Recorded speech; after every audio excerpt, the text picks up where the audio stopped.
A surgeon spends $800,000 on a turboprop, then sells it at a massive loss 18 months later.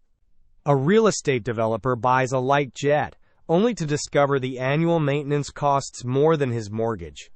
And a weekend pilot purchases what seems like the perfect Piston aircraft, then watches it sit unused because fuel at his home airport disappeared overnight. 3 buyers, 3 engine types, 3 expensive mistakes that could have been avoided with one critical understanding. It's not about which airplane is better, it's about which propulsion system matches your actual mission profile. The decision between piston, turboprop, and jet engines isn't about performance specs or bragging rights. It's an engineering decision with financial consequences that compound every single flight hour. Each propulsion system represents a fundamentally different approach to converting fuel into thrust, and those engineering differences create operational realities that either align with an owner's mission or destroy the economics of ownership entirely. This breakdown reveals the engineering principles behind each system, then connects those principles directly to the ownership costs, operational limitations, and mission profiles that determine whether a buyer made the right choice or an expensive mistake. Because understanding thermodynamic efficiency, power-to-weight ratios, and fuel consumption patterns isn't academic. It's the difference between an aircraft that serves its purpose and one that becomes a financial liability. Start with the piston engine, because its fundamental design hasn't changed significantly since the 1950s, and that's precisely where the first ownership regrets begin. A piston aircraft engine operates on the same 4-stroke Otto cycle as a car engine: intake, compression, power, exhaust. But aviation piston engines diverge from automotive designs in critical ways that create both advantages and unexpected limitations. Aviation pistons run at much higher compression ratios, typically between 8.5 to 1 and 10 to 1, generating power through controlled explosions of aviation gasoline mixed with air. They're air-cooled, rather than liquid-cooled, which eliminates radiator weight and complexity, but introduces temperature management challenges that directly affect engine longevity. Most importantly, they're designed for continuous, high-power operation at altitude, where air density drops and cooling becomes more difficult. The weekend pilot who bought that piston aircraft made a decision based on acquisition cost. A well-equipped single-engine piston aircraft might cost $300,000 to $600,000, which seems reasonable compared to turbine alternatives.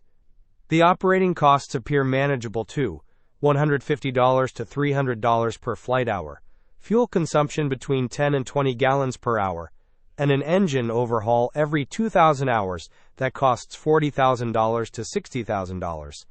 But here's where engineering reality creates the regret. Aviation gasoline, 100LL, is the last widely available leaded fuel in the United States. It contains tetraethyl lead for octane rating, and that environmental liability is making it disappear from smaller airports. The fuel infrastructure is contracting. When an owner discovers their home airport no longer carries 100LL, or that the single FBO selling it charges premium prices because they're the only option, that $300 per hour operating cost suddenly includes fuel ferry flights or storage fees at a different airport. The thermodynamic efficiency of piston engines compounds this fuel ecosystem problem. At typical cruise altitudes between 8,000 and 12,000 feet, a piston engine achieves thermal efficiency around 30 to 35%. That means roughly 2/3 of the energy in every gallon of avgas becomes waste heat rather than propulsion. This isn't a design flaw, it's a thermodynamic reality of reciprocating internal combustion. The engine works harder at altitude because air density decreases, requiring more throttle input to maintain power, which increases fuel consumption and heat generation. Performance limitations create the final engineering constraint. Most piston singles cruise between 140 and 180 knots true airspeed. Piston twins reach 180 to 220 knots. Service ceilings typically max out around 18,000 to 20,000 feet, with practical cruise altitudes much lower. Weather avoidance becomes a mission-limiting factor because the aircraft can't fly over most convective activity or ice-prone cloud layers. Now examine why that surgeon sold the turboprop at a loss after 18 months.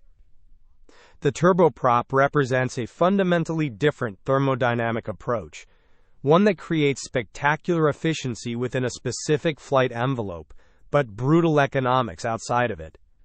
A turboprop engine is actually a jet engine with a gearbox attached to the front. The gas turbine core generates thrust through continuous combustion rather than the sequential explosions of a piston engine. Air enters the intake, gets compressed by multiple compressor stages, mixes with jet fuel, and burns continuously in the combustion chamber, then expands through turbine stages that extract energy to drive both the compressor and, through a reduction gearbox, the propeller. This continuous combustion process achieves thermal efficiencies around 40 to 45% at cruise, significantly better than piston engines. But the real advantage appears in power-to-weight ratio. A Pratt & Whitney PT6A67B, one of the most common turboprop engines, produces 850 shaft horsepower while weighing just 375 pounds. That's 2.27 horsepower per pound. Compare that to a Continental IO 550 piston engine, 310 horsepower at 452 pounds, or 0.69 horsepower per pound. The turboprop provides more than 3 times the power density. This power density enables turboprops to cruise efficiently between 250 and 350 knots true airspeed at altitudes from 20,000 to 31,000 feet. They operate above most weather, in the lower flight levels, where jet fuel is available at virtually every airport, and they access shorter runways than comparable jets.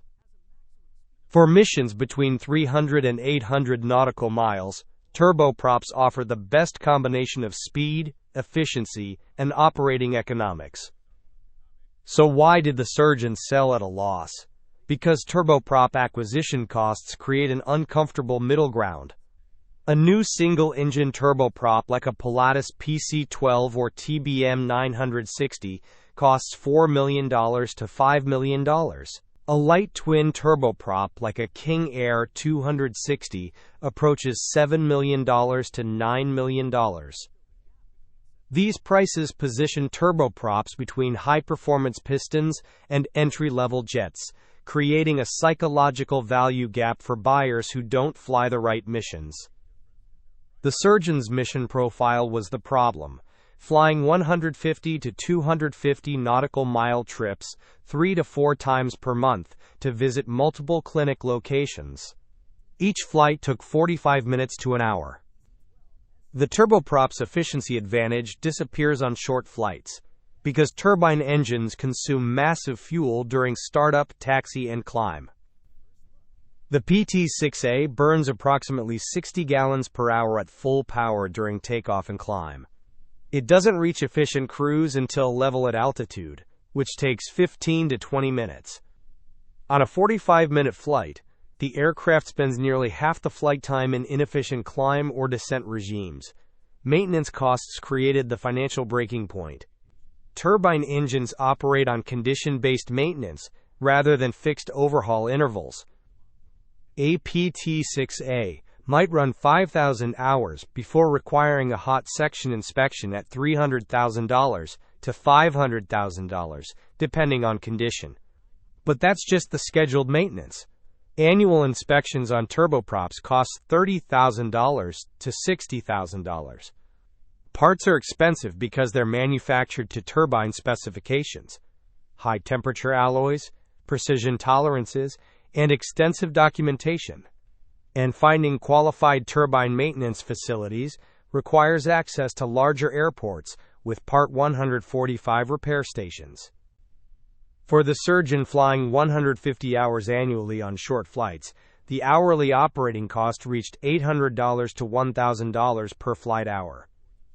He could have accomplished the same missions in a piston twin at $400 to $500 per hour. or he needed to fly longer missions where the turboprop's speed and altitude capabilities justified the operating costs.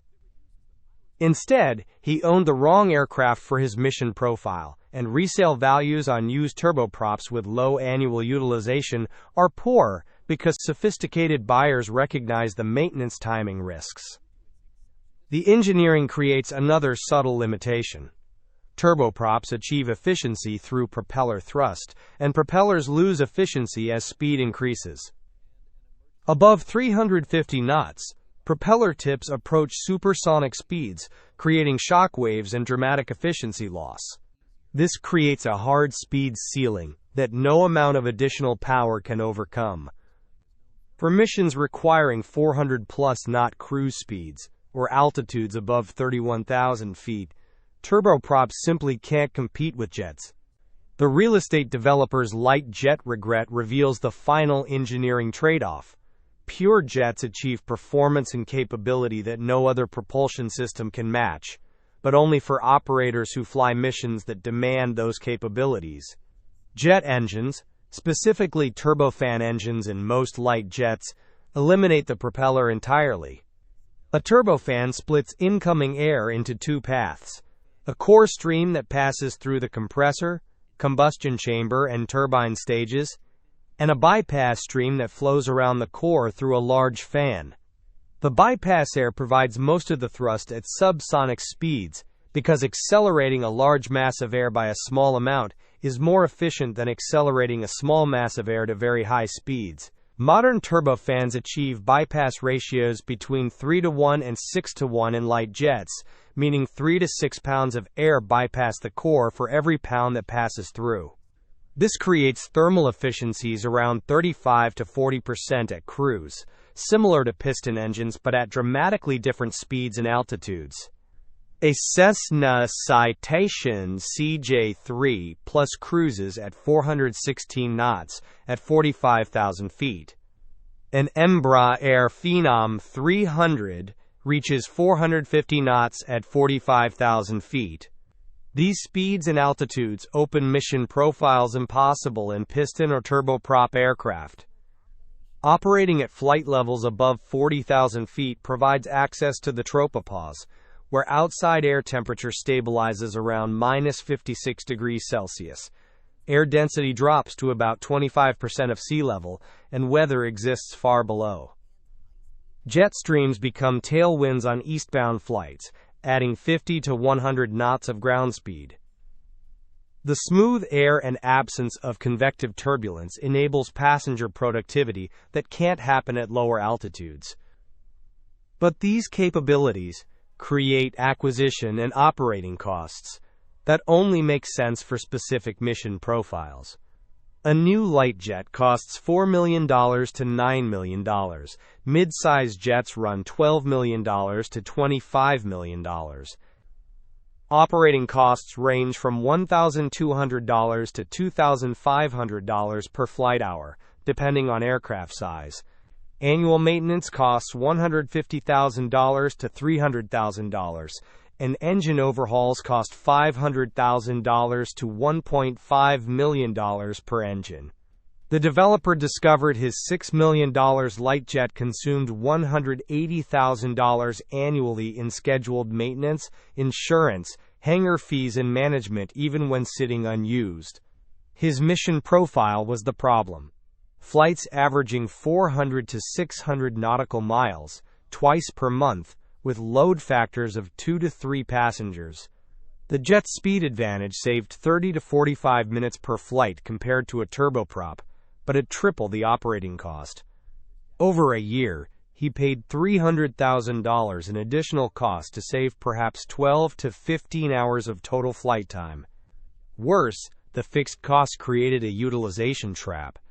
Below 200 flight hours annually, per hour costs skyrocket because the fixed annual costs divide across fewer hours. His jet needed 300-plus flight hours annually to reach reasonable per-hour economics, but his business only generated 80 to 100 hours. Either the mission needed to change, or the aircraft selection was wrong. Jet engines create one additional operational reality that catches owners unprepared. Jets require infrastructure. They need longer runways, typically 4,000 to 6,000 feet, depending on aircraft weight and density altitude. They require jet fuel, which means airports with significant commercial or corporate traffic. They need maintenance facilities with turbine experience and expensive tooling. And they need pilots with type ratings, which cost $15,000 to $25,000 per rating, and require recurrent training every 6 to 12 months. For operators flying 300-plus hours annually, with missions exceeding 800 nautical miles, carrying 4 or more passengers, requiring access to major metro areas with complex airspace, and needing to operate above weather regardless of conditions, jets become the only viable option. The speed and altitude capabilities aren't luxuries, they're mission requirements. But for operators outside that profile, jets become spectacular money incinerators, with resale values that reflect every year of underutilization. 3 propulsion systems, 3 fundamentally different engineering approaches, 3 distinct mission profiles. The regret doesn't come from choosing the wrong aircraft, it comes from misunderstanding the engineering principles that make each system optimal for specific operations. Piston engines make sense for operators flying fewer than 150 hours annually, on missions under 400 nautical miles below 12,000 feet, with access to reliable aviation gasoline infrastructure. The acquisition and operating costs are lowest, but so are speed and altitude capabilities. When that mission profile matches the ownership reality, Pistons deliver the best economics. When it doesn't, they become frustratingly slow or operationally limited by fuel availability. Turboprops dominate the 300 to 800 nautical mile mission range at 150 to 300 flight hours annually. They provide jet fuel flexibility, altitude capability to overfly weather, and speed that makes regional travel efficient. But they require higher acquisition costs and operating expenses that only make sense when the mission matches. Short flights destroy their efficiency advantage. Low annual utilization makes the fixed costs overwhelming. Jets become the only option above 800 nautical miles at 300-plus annual hours, when speed and altitude aren't preferences but requirements. They provide capabilities no other propulsion system can match, but punish operators who don't fully utilize those capabilities, with operating costs that can exceed the original business case. The engineering isn't negotiable. Thermodynamic efficiency, power-to-weight ratios, altitude capabilities, and fuel consumption patterns create operational realities that either align with an owner's mission or guarantee financial regret. The right propulsion system isn't about better or worse. It's about matching engineering capabilities to mission requirements with precision, because every mismatch costs tens of thousands of dollars per year in wasted capability or insufficient performance. Choose the propulsion system that matches the mission profile, not the mission profile that justifies the propulsion system. That's the difference between ownership satisfaction and expensive regret.